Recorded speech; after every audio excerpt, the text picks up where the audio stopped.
திமுக கட்சிக்காரர் அலிம் அல் புகாரி, அட்வொகேட் அலிம் அல் புகாரி நல்லா பேசுவாப்பில். அவர் பேச்சு எனக்கும் பிடிக்கும். தரவுகளோட நல்ல ஒரு கனத்த குரலில் கணீர் கணீர்னு பேசுவாப்பில். சின்ன விஷயமா இருந்தாலும் பெருசாக எடுத்துக்காட்டாலாம் சொல்லி கிட்டத்தட்ட அந்த நேரத்தை கவர் பண்ணுவாப்பில். சின்ன சாதாரண விஷயமாக தான் இருக்கும், பெருசாக ஒரு கனத்த குரலில் டைம் எடுத்து பார்த்திங்கன்னா அப்படிங்கண்ணா அப்படின்னு சொல்லிட்டு பேசுவாப்பில். நல்லா தான் இருக்கும் பேச்சு கேட்க. எனக்கும் அவர் பேச்சு வந்து பிடிக்கும். ஆனால் பல நேரங்களில் வந்து கொஞ்சம் அந்த ஒன்று காங்கிரஸ் சார்பு அல்லது திமுக சார்பு அப்படிங்கிற நேரத்தில் வந்து தப்பாக பேசிடுவாப்பில். அவரை பற்றி பேசணுன்னு கூட நம்ம நினச்சிக்கிட்டே இருந்தோம். சரி என்னத்தை இதை அப்படிங்கிற மாதிரி கடந்து போயிட்டு இருந்தோம். இப்போது நேற்றுன்னு நினைக்கிறேன் ஒரு விவாத நிகழ்ச்சியில் உட்காந்து பேசிட்டு விசிகாவை கடுமையாக வந்து குற்றம் சாட்டுறாரு. அதுக்கு பாவலன் நினைக்கிறேன், விடுதலை சிறுத்தைகள் கட்சியோட பாவலன், அவர் வந்து கொஞ்சம் எமோட் ஆகிட்டார். அவருக்கு எமோஷனல் ஆகி கொஞ்சம் பதில் கொடுத்தாரு. இவர் வந்து என்ன பேசினாருங்கிறத பாருங்களேன். நம்ம எதுக்கு தலைமை எங்களுது, முதல்வர் வேட்பாளர் நாங்க, எங்க தலைமையில கூட்டணி, எங்கள் தலைவர் தான் முதல்வர் வேட்பாளருக்கான முகம், எங்க அறிவாலயத்துக்கு தான் நீங்க வந்து உட்காருறீங்க, எங்க அறிவாலயத்தில் உட்காந்து தான் நாங்க கொடுக்குற சீட்டை முடிவு ஆகிற சீட்டை தான் ஆலோசனை படி நீங்க எடுத்துட்டு போறீங்க. அப்படிங்கிற பட்சத்தில் எங்கள் தலைமையில் அமைந்த கூட்டணியில் முடிவே நாங்க தான் எடுக்க முடியும். எங்கள் தலைமையில் கூட்டணியில் நின்று ஜெயித்து விட்டு நீங்கள் எங்களை எதிர்க்கின்ற தலைமைக்கு போகலாமான்னு தான் ஏன் பாயிண்ட். அவர் பண்ணையாத்தனம் ஒரு கேள்வி முன்னாடி இதான் இந்த பாயிண்ட்டு. எங்கள் தலைமையில் அமைந்த கூட்டணி, எங்கள் தலைவர், எங்கள் தலைவர் தான் முதலமைச்சர் முகம், எங்கள் அறிவாலயம், எங்கள் அறிவாலயத்துக்கு தான் நீங்கள் வந்தீங்க, எங்கள் கூட்டணியில் நின்று ஜெயிச்சுட்டு நீங்கள் மாற்று கூட்டணிக்கு போகலாமா அப்படின்னு சொல்லிட்டு கேள்வி கேட்குறாரு. இது ரொம்ப மோசமான பேச்சு தான், பண்ணையார்த்தனமான பேச்சு தான். அப்படி நீங்கள் பண்ணையார்த்தனமாக தான் பேசுகிறீங்க அப்படின்னோடனே அவருக்கு கோபம் வந்துருச்சு. இது நாம் எவ்வளோ பெரிய முற்போக்கான பேச்சாளர், புரட்சிகரமான பேச்சாளர், காங்கிரஸ் கட்சியிலேருந்து திமுகவுக்கு வந்திருக்கோம், நம்மளை போய் பண்ணையார்த்தனமான பேச்சுன்னா, காங்கிரஸ் கட்சியே முழுமையான பண்ணையாருக்கான கட்சி தான் அது. அந்த கட்சியில் இருந்த ஒரு நபர் வந்து பண்ணையார்த்தனமான பேச்சு அப்படின்னா அவருக்கு அவ்வளோ கோபம் வருது. அதுவும் அந்த பண்ணையார்த்தனமான பேச்சு அப்படிங்கிறதுக்கு இவர் என்ன சொல்கிறாருன்னா, பதில் இல்லாத அயோக்கியர்களின் அயோக்கியத்தனமான பதில் அப்படிங்கிற மாதிரி சொல்கிறார். இது எப்படி பண்ணையார்த்தனமாக நீங்கள் பேசுகிறீங்க அப்படின்னு சொல்கிறது எப்படி பதில் இல்லாத அயோக்கியர்களின் பதிலாக எப்படி மாறுவது? அதுக்கப்புறம் பதிலில்லாத நபர்கள் தான் பண்ணையார்த்தனமாக பேசுகிறீங்கன்னு சொல்கிறாங்க அப்படின்னு எப்படி சொல்வீங்க? பண்ணையார்த்தனங்கிறது நீங்கள் திமிராக பேசுகிறீங்க. அந்த சின்ன குழந்தைங்க எல்லாம் பேசுவாங்க இல்லையா, புரிதல் இல்லாத போது.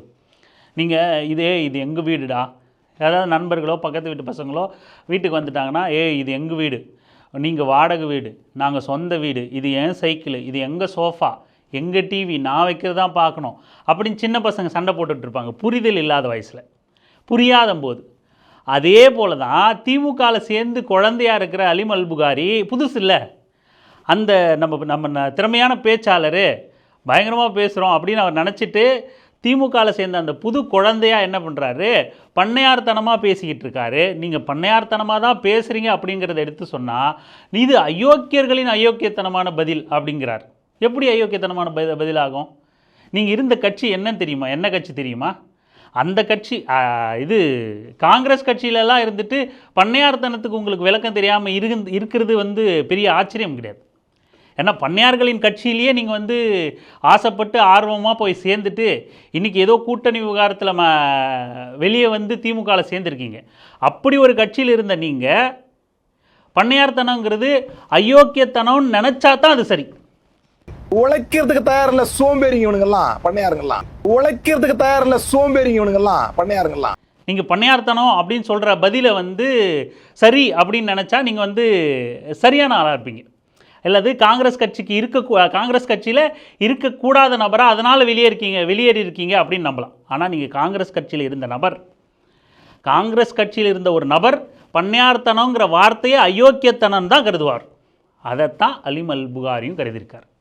அதனால தான் அவருக்கு காங்கிரஸ் கட்சியிலிருந்து திமுகவில் மாறின பிறகும் கூட திமுகவில் பல பண்ணையார்கள், இன்றைக்கி பண்ணையார்கள் கட்சியாகவும் மாறிக்கிட்டு இருக்கு. திமுக நிறைய பேர் மாறிட்டாங்க, இன்னமும் மாறிக்கிட்டு இருக்கு.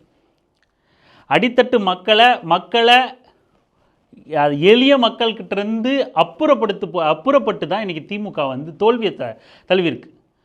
ஜென்சி கிட்ட போல விஜய் வந்து ஸ்வீப் பண்ணிட்டார், அதெல்லாம் அப்புறம். நாம் பல தடவை பேசியிருக்கோம், பல பதிவுகளில் நாம் பதிவு பண்ணியிருக்கோம். திமுக ரொம்ப தப்பு பண்ணுது. இப்போது ஆமாம், திமுக தோற்றுட்டதுனால எல்லாம் வந்து சொல்வீங்க அப்படின்னு. நம்ம பல தடவை திமுக பல தடவை மாநாடுகள் பொதுக்கூட்டங்கள் நடக்கும், பிரியாணி போட்டாங்க, பரிசு பொருட்கள் கொடுத்தாங்கன்னு தான் செய்தி வரும். அதை நம்ம குறிப்பிட்டு பேசியிருக்கோம்.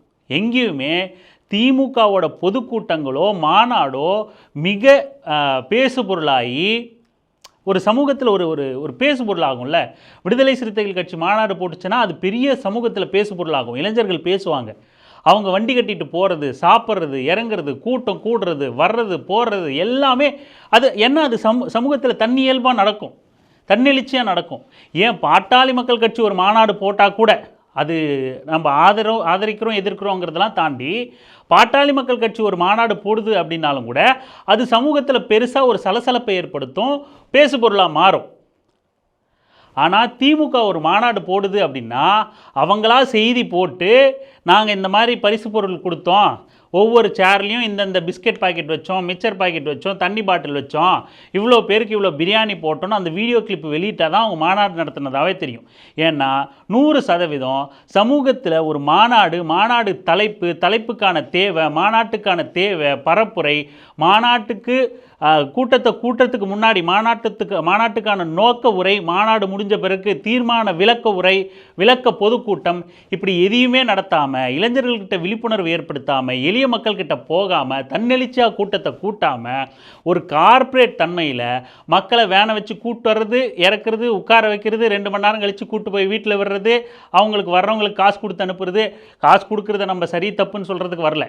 ஆனால் ஒரு மாநாடு அதன் நோக்கம் உண்மையாக மக்கள்கிட்ட பேசப்பட்டு ஒரு எழுச்சியோடு வர வைக்கப்படணும். அப்போ தான் இந்த கட்சியோட நோக்கம், கட்சி யாருக்காக இருக்குது, கட்சியோட செயல்பாடு அப்படிங்கிறது எல்லாம் மக்கள்கிட்ட போய் சேரும், பேசு பொருள் ஆகும். ஒரு மாநாடே நடத்தி முடிக்கிறீங்க, அது 4 பேர் கூட பேச மாட்டான் அப்படின்னா அதுக்கு பேர் மாநாடா? இப்படி திமுக முழுக்க முதலாளித்துவ கட்சியாக மாறிப்போச்சு, ஒரு கார்ப்பரேட் ஸ்ட்ரக்சரில் மாறிப்போச்சு. பல தடவை நாம் ஏதோ தேர்தல் கடைசி காலகட்டத்தில் பேசணுன்னு இல்லை, பல தடவை திமுக மாநாடு போட்டேன், பொதுக்கூட்டம் நடத்தினேன்னு சொன்னப்போ எல்லாம் அதை பேசியிருக்கோம்.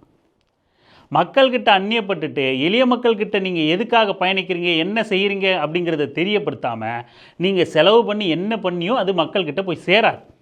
அப்படி அங்கே ஒரு பண்ணையார் கட்சி, இப்போ நீங்கள் சிதம்பரத்தை எடுத்துக்கங்க, இதுக்கு முன்னாடி இருந்த இளங்கோவனை எடுத்துக்கங்க, இல்லை இப்போது சமீபத்தில் தேர்தலுக்கு முன்னாடி பிரவீன் சக்கரவர்த்தி, இப்போது இவர் தலைவராக, இப்போது புது தலைவராக மாறியிருக்காரு மாணிக்கம் தாக்கூர், இவங்களோட பேச்செல்லாம் பார்த்துருக்கீங்களா? அலிம் அல்புகாரி காங்கிரஸ் கட்சிக்காரராக இருந்தீங்களே, முன்னாள் காங்கிரஸ் கட்சிக்காரர், அவங்களோட பேச்சுக்கெல்லாம் பார்த்துருக்கீங்களா, கேட்டிருக்கீங்களா?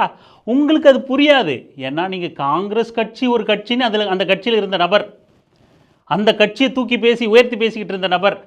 இன்றைக்கி அதுக்கு மாற்றா அதே போல் திமுகவில் புது குழந்தையா, சின்ன குழந்தையா தான் பண்ணையார்த்தனமாக தான் பேசுகிறேன் அப்படிங்கிறத ஏற்றுக்க முடியாமல் பண்ணையார்த்தனம்னு குறிப்பிடுறத அயோக்கியத்தனம் பேசுகிற இடத்துல இருக்கீங்க. இதில் இவர் பேசின அந்த கிளிப்பை எடுத்து போட்டு 2ஆம் கட்ட தலைவர் தாக்கப்பட்டார்னு இவருக்கு ஃபயர் விட்டுக்கிட்டு இருக்கார். அங்கே பாவலன் உணர்ச்சி வசப்பட்டிருக்கலாம், உங்களை சரியாக கருத்தால் எதிர்கொள்ளாமல் போயிருக்கலாம். ஆனால் வீழ்த்தப்பட்டது நீங்கள் தான், அம்பலப்பட்டது நீங்கள் தான். திமுக கிட்ட கூலி வாங்கிட்டு ஊடகத்தில் இயங்குகிற பல பேர் நாம் திமுக காரங்கன்னு கூட பொதுமைப்படுத்திட முடியாது.